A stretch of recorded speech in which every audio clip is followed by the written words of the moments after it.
Welcome back from the break. I'm going to invite the faculty panelists if they would turn on their cameras and microphones, or turn on their cameras. Again, welcome back from the break, and welcome to the faculty panel for today. My name is Carrie Cordegas, and I am a faculty member at Northern Illinois University, and will be serving as the moderator. As the faculty give their intros, if you have questions that you have about graduate school for our faculty panel, feel free to start putting those into the chat. And so I'm going to invite our first panelist, Dr. McLeod, to introduce herself. Good afternoon. My name is Layla McLeod. I'm an assistant professor of college student personnel at Western Illinois University. As you can see on the slide, my research interests really center around student affairs practice. So I look at how student affairs practices and policies influence or impact the experiences of racially minoritized college students. Before I became a faculty member, I worked for many years in multicultural student affairs and retention initiatives.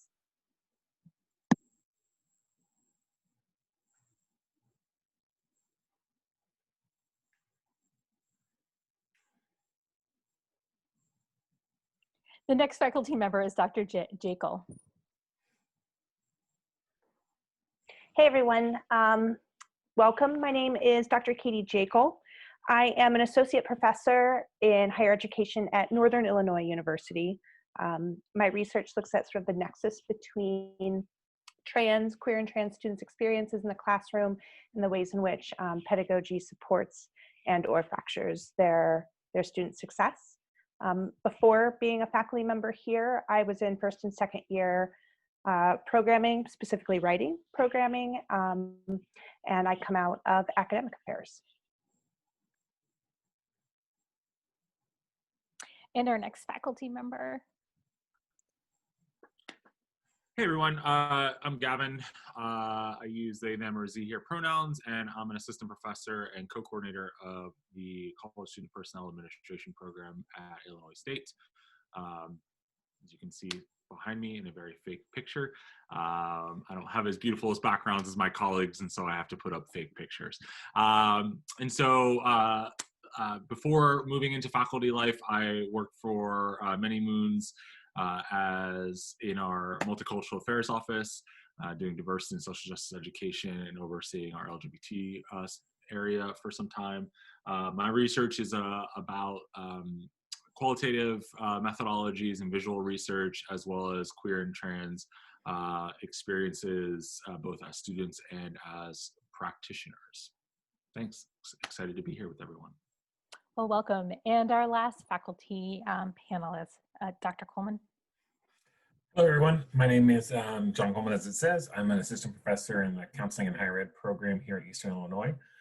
Prior to coming here, I worked in housing and residence life pretty exclusively for about 20 years or so, especially with an emphasis in the business administration as well as residence life, and involvement in a lot of the student leadership. And that kind of led to a lot of my research interests, which include things like legal issues in higher education, leadership development, and then especially the impact of technology on higher education, which right now is just kind of like on the spotlight. So good timing.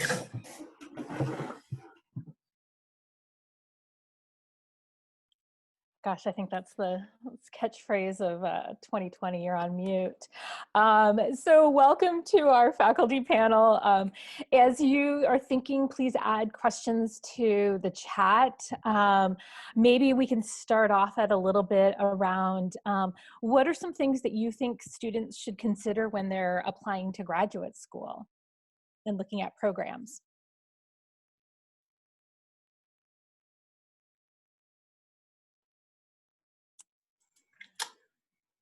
I'll kick us off. I think one of the things that is probably going to be most important when looking at graduate programs is what exactly is it that you want to get from the program. There is a program for everybody, depending upon your interest in terms of, are you more focused on a counseling base, or are you more focused on a leadership or an administration? It really just kind of depends, and it's part of this search process is finding the place where you're going to be able to be successful. And to find a good connection with your cohort, if you have a cohort model with the faculty and with the work experience. For me, one of the key factors when I was looking for a grad program was a place that would allow me to practice what I was learning in the classroom. So to me, having an assistantship was key, but that's not always the case. So it's understanding what your important pieces are, and then finding the right match. Thank you. Maybe another person would like to also respond.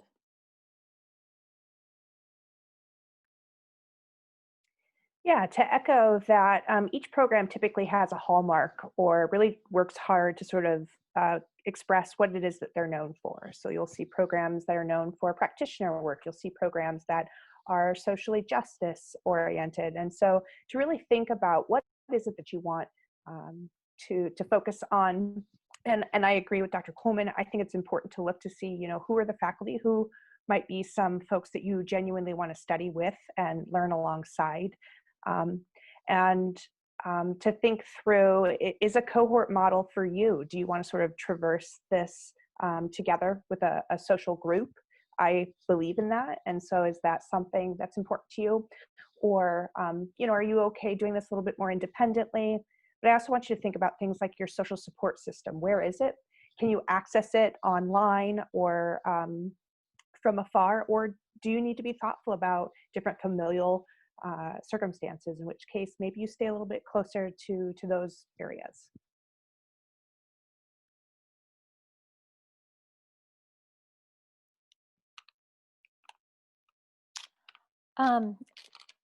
We have another question about what led you into this field, and have you always known you wanted to work in higher education?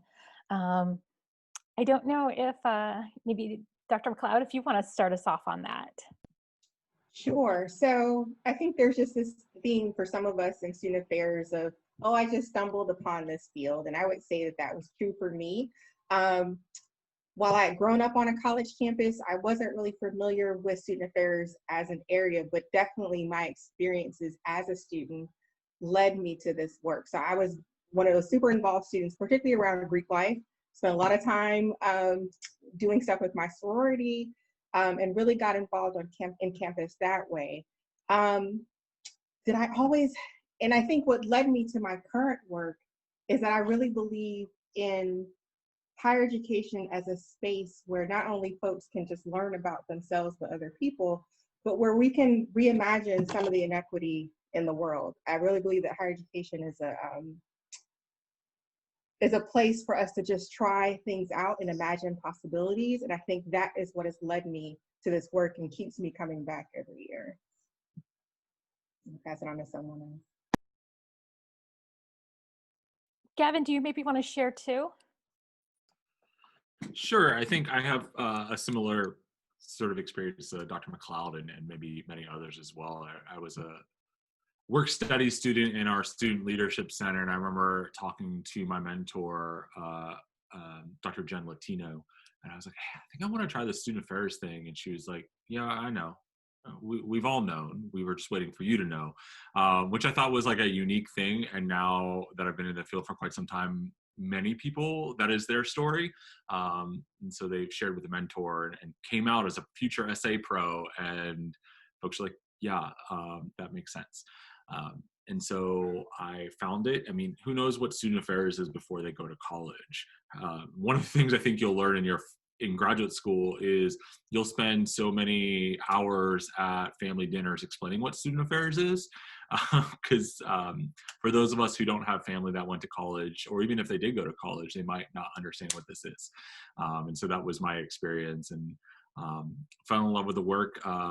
Also, like Layla, I was very involved in Greek life, and that's what I thought I wanted to do. And then had some experience that led me to multicultural affairs, which is where I fell in love with this field, and really about reimagining the possibilities of education, and believing that it's not wonderful, but it can be so much better.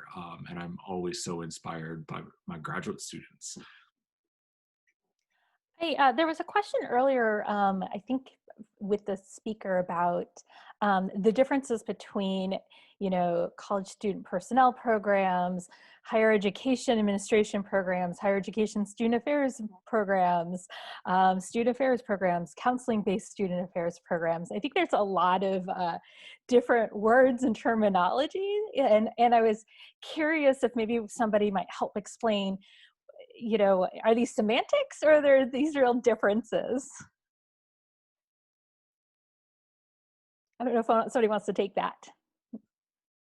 I could be wrong. I'm on the younger side as a faculty member. I went to a master's program that was called Higher Education and Student Affairs. I'm now co-coordinator of our College Student Personnel Administration program. There are some differences between student affairs and higher ed admin, for sure. But like my master's program, you could choose higher ed or student affairs, and it was like a course difference of 3 classes, and everyone got the same kind of jobs. And so there are absolutely differences, and it really boils down to sort of like what sort of classes you're taking. And then a lot of my friends also went to another program upstate from where I was that was a counseling-based program, and they took a few more classes in counseling. And so it really boils down to the curriculum. And so look at the courses that you're going to be taking. And I think those line up sort of with the idea of is it rooted sort of in counseling and psychology? Is it rooted in administrative theory? Is it rooted in student services? So there are small nuances. I will say that in my experience, when I was hiring new professionals right out of grad school, we didn't care if you had a higher ed master's, a student affairs master's, or a counseling master's. And so that's not to say that there isn't a difference in these programs, but for the person who is hiring, they don't care for the most part.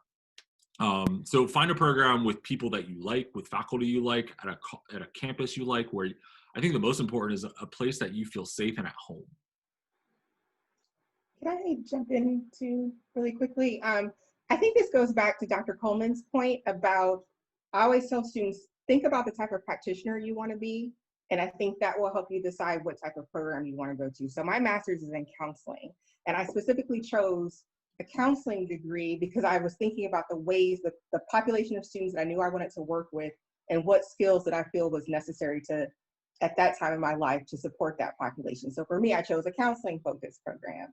I now teach in what I would call a student affairs program. My PhD is from a higher ed program, and I would say the difference is in the understanding of higher education, right? So when I think of a higher education focused program, I'm thinking about the whole organization. So we're talking about academic affairs, facilities, fundraising, like there's a difference in the courses, and I think this goes back to a point that was raised earlier. Pay attention to if you're trying to figure out the difference, look at the courses. And I think the courses will also help you understand what they're preparing you to do. So if an institution has maybe a law course versus a legal issues course, or a finance course, or a fundraising course, to me that's a higher ed program, or an organizational theory course, that's versus organization admin, right? So I know these are nuanced things that you as someone who's new to the field may not be able to decipher, but look at the course descriptions and they should tell you a little bit more about what you're being prepared to do. And also talk to alumni to get a sense of what are the things that people typically do with this. So if you have a bunch of alumni that now work in nonprofits or in foundations or academic affairs versus what we would consider traditional student affairs, that can also tell you, one, the variety of things that you can do with your degree, regardless if you're coming from a higher ed program or a student affairs program. But usually the courses will tell you what you're being prepared to do. And I also think some of the titles of our programs are representative of the time in which our programs were created, not necessarily what we do. So like college student personnel was really popular in the 60s, right? And it's kind of morphed over time. So I'll leave it there before I go down the road. No, thank you. Thank you. I think I could go on a similar tangent too. I would like to shift, and maybe Dr. Jekyll can kick us off on this, is what does graduate school classrooms and learning look like? What does it look like to be in the classroom in What an terms of how we intangible approach. question, Dr. Cortegas. Thanks for calling me out on this. Yeah, that's what a good looking question. Thank you. I think for me, I think of graduate school as being far more discussion based, far more collaborative, far more sort of process oriented than undergrad courses. My early career was spent teaching first and second year students, and it was not nearly as discussion based or as project based as what we do now.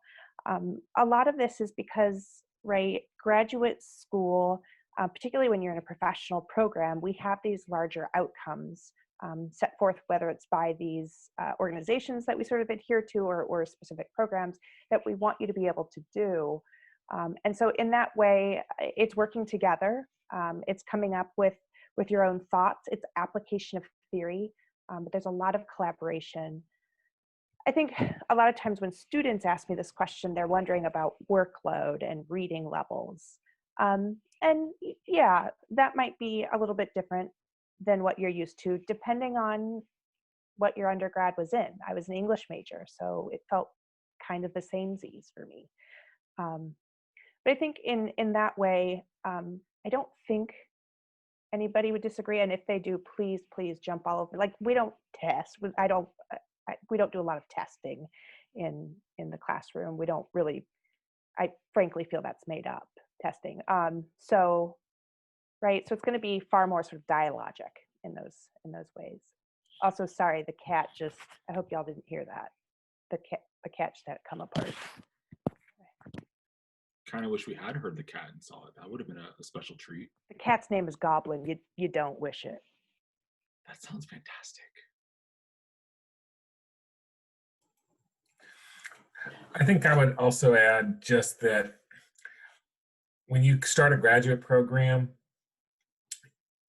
you're not an undergrad. And I know that seems like surface makes sense, but a lot of you will be holding assistantships where, at our school, you're almost a professional, and it really turns fast. And so the burden of your educational choices is yours. You do the reading or you don't, and it's going to show up in what you learn and what you get out of the class. A lot of your graduate work is what you take advantage of the opportunities that are being presented to you, and talking and listening to what's going on and reading and asking for more. That's where I think it really stands out. It's I want to come to class ready to talk about this because I didn't like this. And you know what? Say that. It's okay. Let's have that conversation. Don't just hold it back because you're afraid to put yourself at risk or to not answer a question because you don't want to get it wrong. Get it wrong. It's not going to make anyone think anything less of you. Actually, it's going to make us think more of you because you're willing to get out there and take a risk, because now is the time to do that. Now is the time to learn those things and to figure things out and figure out why on earth we do things the way we do things. And most times there actually is a logic behind some of the craziest decisions. As Dr. McLeod said, a lot of our names came about as the result of the time they were created. Well, a lot of our policies came about because something happened. And so we can explain that in the context of student affairs. And so that's a great way to push the boundaries and get the most you can out of the experience. Thinking about both the transition to graduate school and getting the most out of it, what advice, we had a question in the chat about what advice do you have for making the most out of your time in graduate school?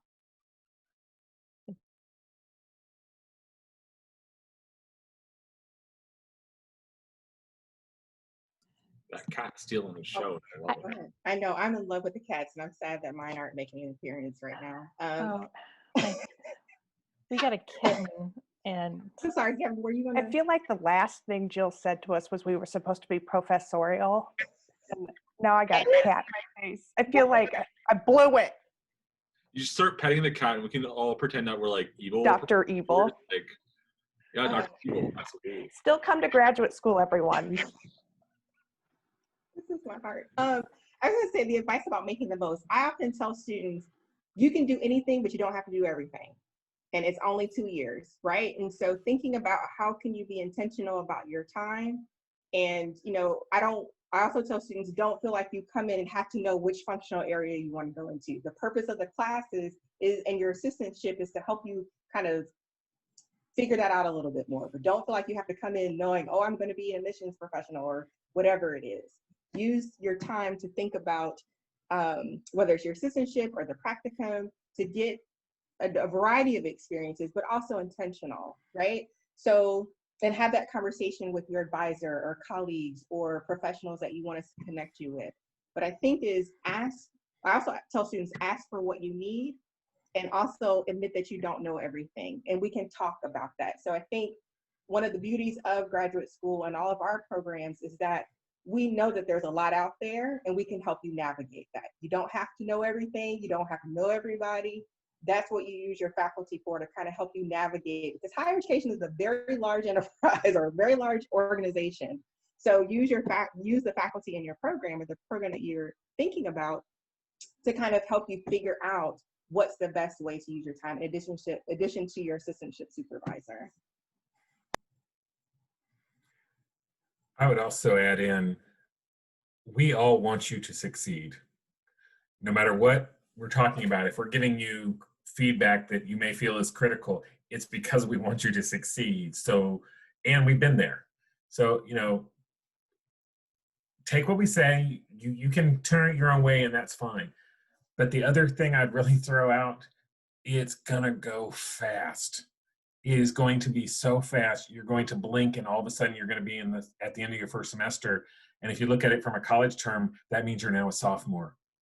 And then all of a sudden, boom, now you're less than a year from graduation and job searching. And it's like, wait, no, I just got here. And I said, no, that was 10 months ago. You only get 2 years this time, not 4. And so, don't put off because, oh, I'll do that later. If you have the time and you have the energy, go to that's campus conference that is being put on that looks slightly interesting, but it's not maybe directly related. But you could pick something out of. You might meet people. Make connections. If you see a webinar or you see a live stream, jump on and see what it is. Talk about it. Just really grab this with all you can and enjoy it, because all of a sudden you're going to be really quick when you're all of a sudden having to work. And if you thought you were going to have all this free time because you're not taking classes, oh no, that's not how it works. Now you get to sit on committees. Oh, go ahead. Sorry, Dr. Can I add to that quickly? I also want to be thoughtful about folks, just to kind of put these two ideas together, is to not feel like you have to say yes to every ask that falls on your bodies, and particularly friends with minoritized bodies and identities. Your labor is very, very real. And so oftentimes what happens on college campuses is that particularly our students, our graduate students who want to help and want to learn and want to engage in a lot of these things, they oftentimes will get over asked and then made to sort of feel responsible for educating about particular identities, topics, you name it. And so, do some things if it's, mutually beneficial, but it is not your job to teach everybody in the room or at the school or on the campus. And it's okay to say no. Being a grad student can be hard, and sometimes it might feel a little exploitative, and be thoughtful of that, because you and your health and your well-being are of critical importance. That sort of transitions us a little to a question that it looks like Mimi had about, have you had to overcome a professional challenge, and maybe and maybe maybe in graduate school we could contextualize it, and how did you do that?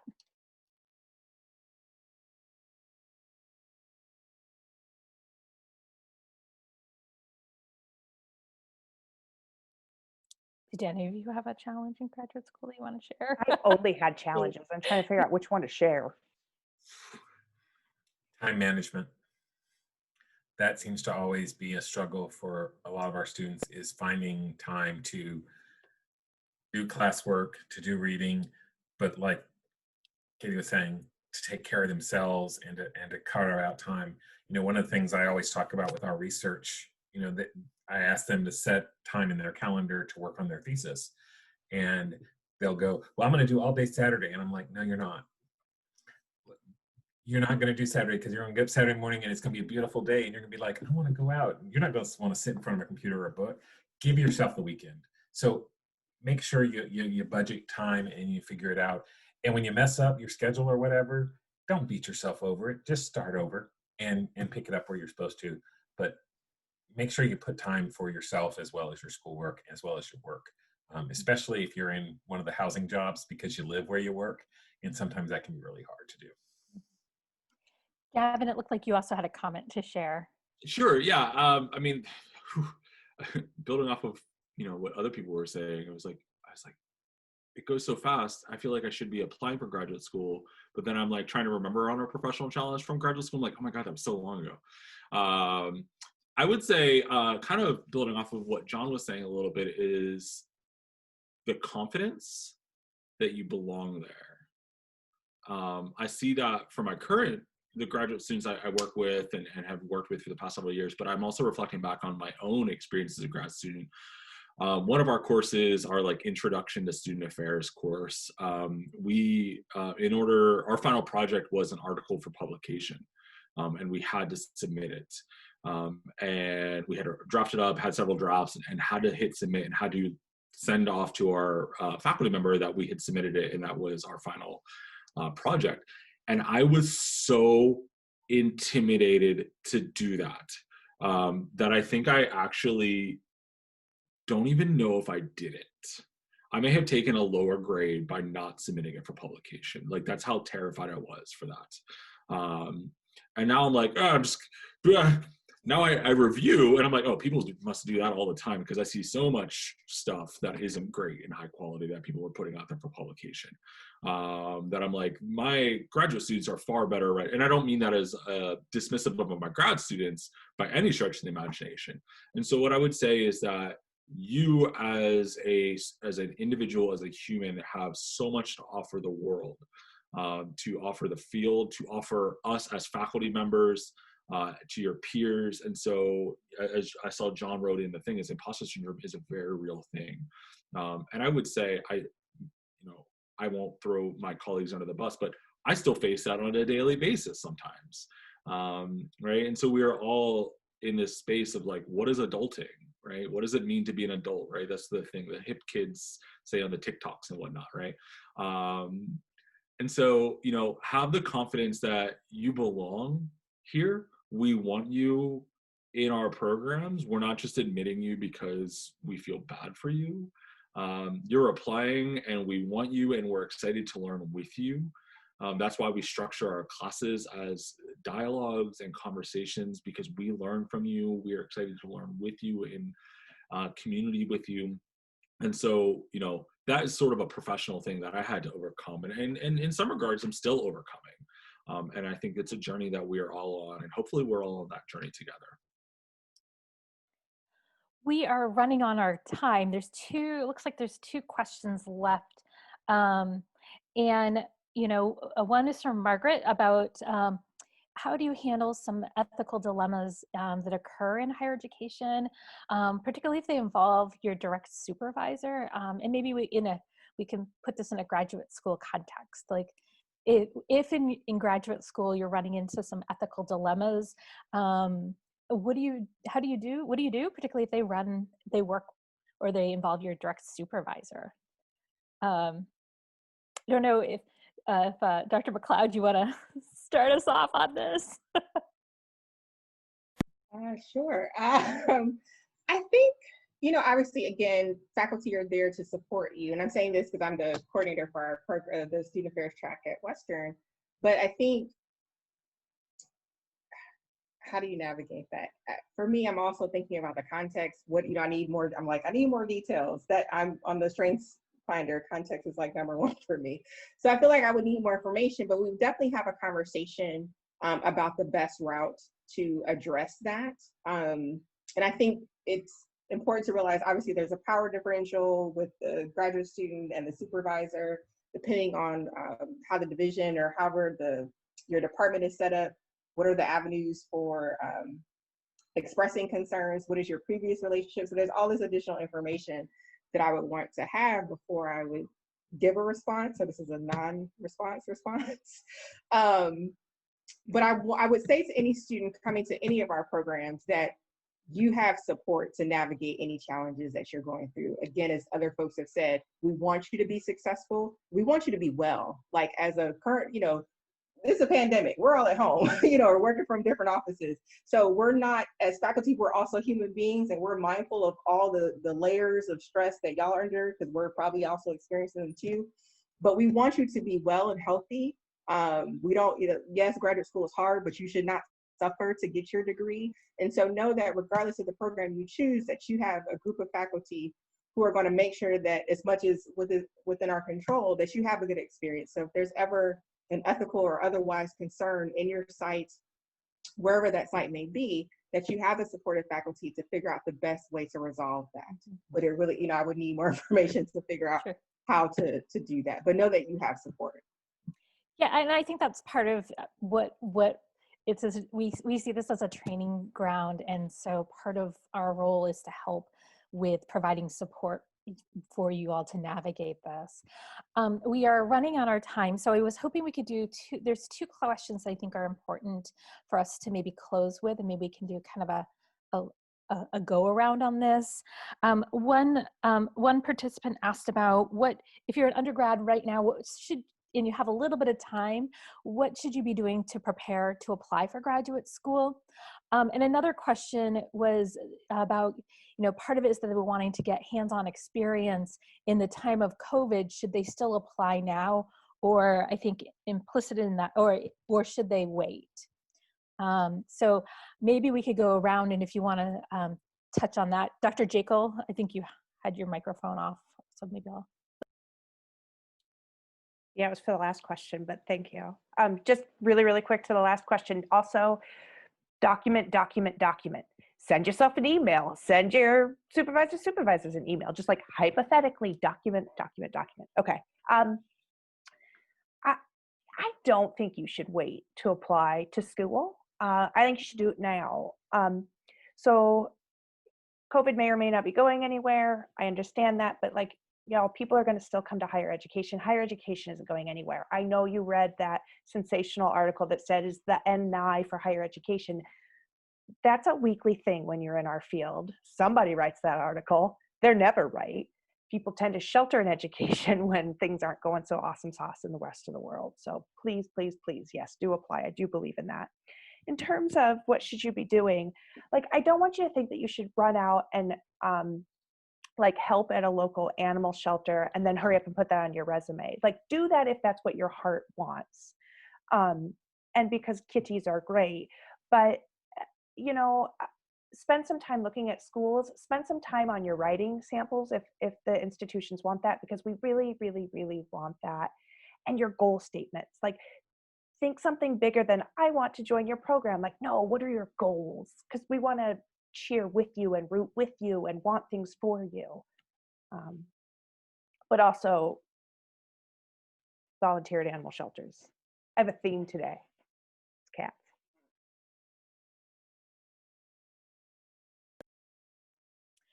Dr. Coleman, do you want to give a response too? And then I'll invite the other two faculty members too to add in.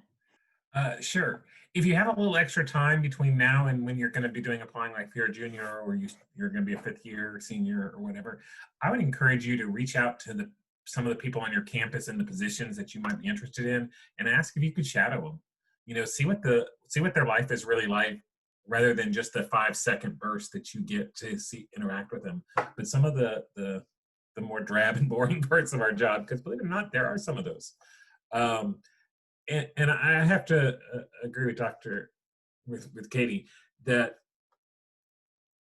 we're in the middle of a situation that may transform a lot of how we do higher education, and we're starting to see when this is over, there's going to be some return to normal, but there's also going to be the awareness that this is another option and this is another opportunity. And so I think learning in the middle of it is actually very beneficial to our students. They are discovering that, okay, you know, as stressful as Zoom is, you can do a lot of things. You know, we discovered our thesis meetings work great on Zoom because I can pull up the document and we can look at all the things people are writing. And so we have some great discussions, probably almost more so than if we did it in person. So yeah, don't wait unless you need to. You know, if this year has just been really hard on you and you need that mental, I need to breathe, I need to stop thinking about this, I need to, you know, to take care of me, then take care of you. But if that's not your motivation, then I wouldn't suggest waiting.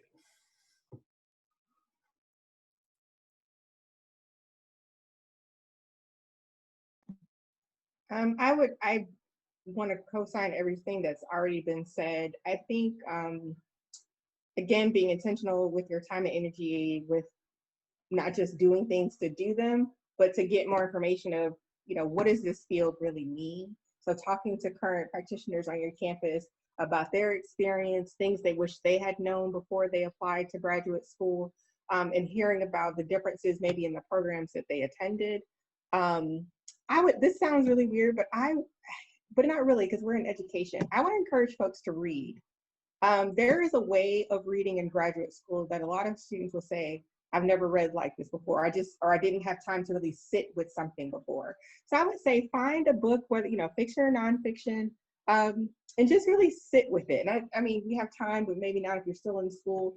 But I think getting in the habit of reading, and actually sitting with an idea is really, really helpful for graduate school, regardless of the program that you select. But as folks have said before, we're learning together. It's not, I don't think any of us, I'm gonna assume that none of us teach where we are the, you know, the sage on the stage where we know everything. We come into our either Zoom classroom or in-person classroom ready to, I call it talking to the text. So I expect for us to have a conversation. So spend the next year or two talking to text.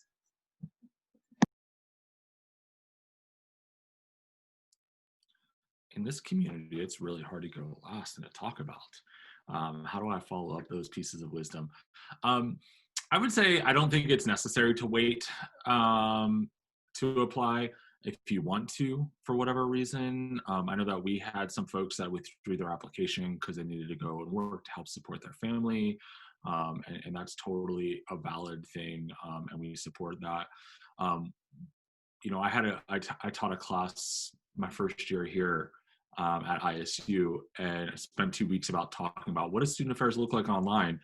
And one of the students who just graduated this past May emailed me over the summer, was like, oh my God, Gavin, I thought that was totally malarkey and a waste of time, and holy smokes, is that so important now? And so I can't remember if it was John or Katie that talked about learning right now in this moment is super valid, but yeah, it's terrible. And we are all burnt out and exhausted, but you know, everyone's going to have the really great, what did you overcome answer to your question in a job interview, right? It's like, well, got a whole lot of stories. So I think, you know, if you're up for it, as Layla said, you know, go for it. If you need to take some time, great. I like the idea of sitting with a text and reading. I think that is a brilliant piece of advice, because reading in grad school is a lot, and it is a whole lot. I would also say, maybe this is because I'm a hyper nerd, but if you're interested in a particular program, if you're interested in Northern Illinois, look up some of what Carrie and Katie are working on in terms of their publications. I've read some of their work and it's fantastic. And I've read some of Layla's work and it's fantastic, and John's work and it's wonderful, right? We often talk about what we're publishing on. And so if some of these faculty members are publishing things that you're interested in, chances are that's going to make its way into the classroom. And that might also help you, I see folks are laughing. And so that might also help you understand sort of, and it doesn't have to be one of the 4 of our programs, but anywhere. that's going to be true, you know. And so looking up what the faculty members there are publishing, that's something that is absolutely true at the doctoral level, but I think it's true at the master's level as well. It's going to help you understand the positionality and perspectives that the faculty are coming to their teaching. And so if you have the time, do it. And ask us, if you can't find an article that we wrote, ask us, we'll send it to you. I'm all about free access. And if you have questions about it, I think most of us are all in love/hate with our own publications. And so we'll have a conversation with you. We might be embarrassed about it because it might have been written 10 years ago, but we'll still have that conversation with you. Sorry if I'm speaking out of turn and for all of you, but I can speak for myself on that. I won't speak for everyone else. No, thank you. Well, I want to thank the panelists again for your time and wisdom and sharing. On the Student Affairs 101 website, there are links to all of our programs, and that's one way to get in contact with us. We'll be sending out some additional information post the webinar, so it also give with contact informations for us. Please be in contact with us if you have questions about our work, our programs, or graduate school and applications. I think we're all willing to help and want you to find the best programs for yourselves.